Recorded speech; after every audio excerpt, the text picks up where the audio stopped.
ایک چھوٹے سے محلے میں علی نام کا لڑکا رہتا تھا۔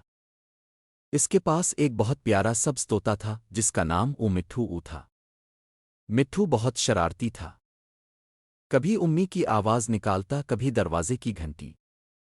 ایک دن علی نے دیکھا کہ مٹھو اللہ مسجد کے قریب اکبر، بیٹھا مؤذن کی آواز غور سے سن رہا ہے۔ اللہ اگلی صبح اکبر۔ اچانک مٹھو نے نرم آواز میں کہا، اللہ اکبر، اللہ اکبر!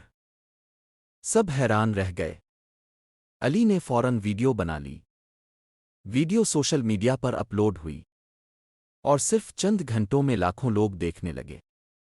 لوگ کمنٹس کرنے لگے، یہ تو بہت پیارا طوطا ہے، دل خوش ہو گیا۔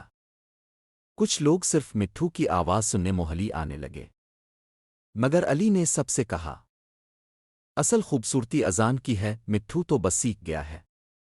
یہ بات سن کر لوگ علی کی تعریف بھی کرنے لگے۔ جلد ہی اذان والا مٹھو پورے شہر میں مشہور ہو گیا اور ہر کوئی اس پیارے طوطے کی ویڈیو شیئر کرنے لگا۔